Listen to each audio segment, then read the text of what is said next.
Hello, and welcome back to Bedtime Stories with Vice Vice Baby, where we will continue the Yellow Fairy book. Story 7: The Story of King Frost. There was once upon a time a peasant woman who had a daughter and a stepdaughter. The daughter had her own way in everything, and whatever she did was right in her mother's eye. But the poor stepdaughter had a hard time. Let her do what she would, she was always blamed, and got small thanks for all the trouble she took. Nothing was right. Everything was wrong. And yet, if the truth were known, the girl was worth her weight in gold. She was so unselfish and good-hearted. But her stepmother did not like her, and the poor girl's days were spent in weeping, for it was impossible to live peacefully with the woman. The wicked shrew was determined to get rid of the girl by fair means or foul, and keep saying to her father, "Send her away, old man, send her away, anywhere, so that my eyes shan't be plagued any longer by the sight of her, or my ears tormented by the sound of her voice. Send her out into the field and let the cutting frost do for her." In vain did the poor old father weep and implore her pity. She was firm, and he dared not gainsay her. So he placed his daughter in a sledge, not even daring to give her a horse cloth to keep herself warm with, and drove her out on the bare, open field, where he kissed her and left her, driving home as fast as he could, that he might not witness her miserable death. Deserted by her father, the poor girl sat down under a fir tree at the edge of the forest and began to weep silently. Suddenly, she heard a faint sound. It was the King Frost springing from tree to tree and cracking his fingers as he went. At length, he reached the fir tree beneath which she was sitting, and with a crisp cracking sound, he alighted beside her and looked at her lovely face. "Well, maiden," he snapped out, "do you know who I am? I am King Frost, King of the Red Noses." "All hail to you, great king," answered the girl in a gentle, trembling voice. "Have you come to take me?" "Are you warm, maiden?" he replied. "Quite warm, King Frost," she answered, though she shivered as she spoke. Then the King Frost stooped down and bent over the girl, and the crackling sound grew louder, and the air seemed to be full of knives and darts, and again he asked, "Maiden, are you warm? Are you warm, you beautiful girl?"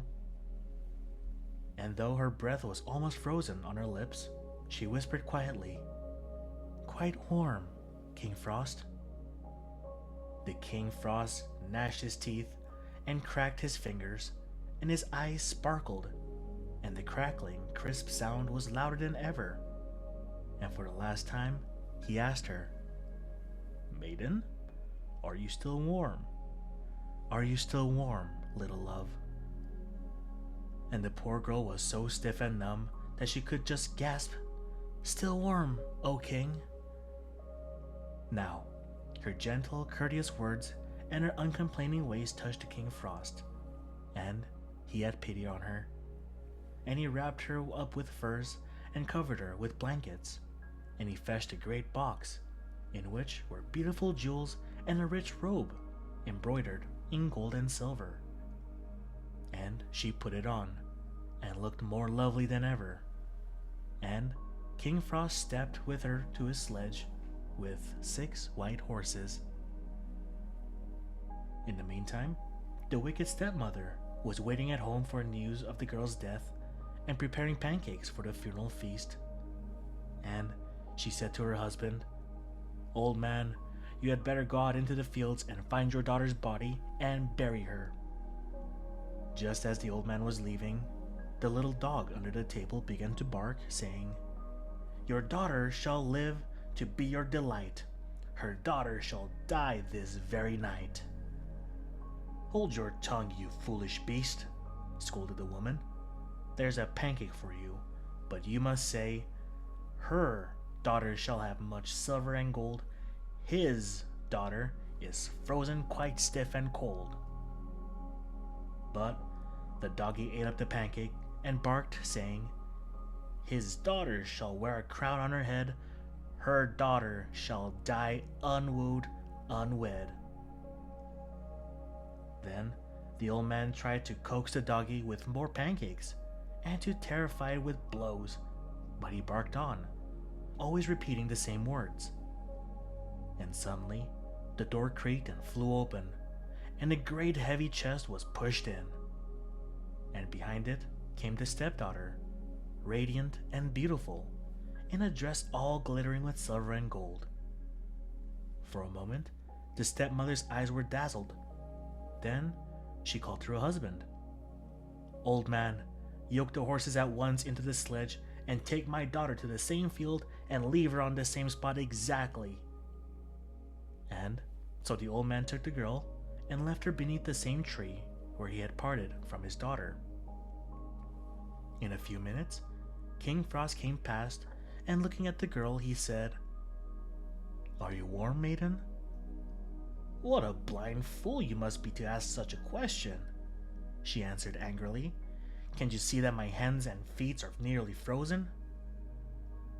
The King Frost sprang to and fro in front of her, questioning her, and getting only rude, rough words in reply, till at last he got very angry, and cracked his fingers, and gnashed his teeth, and froze her to death. But in the hut, her mother was waiting for her return, and she grew impatient. She said to her husband, Get out the horses, old man, to go and fetch her home, but see that you are careful not to upset the sledge and lose the chest. But the doggy beneath the table began bark, saying, Your daughter is frozen quite stiff and cold, and shall never have a chest full of gold. Don't tell such wicked lies, scolded the woman. There's a cake for you. Now say, Her daughter shall marry a mighty king. At that moment, the door flew open, and she rushed out to meet her daughter, and as she took her frozen body in her arms, she was too chilled to death. Thank you for tuning into this episode of Bedtime Stories with Vice Baby. I hope you all have a good night and sweet dreams.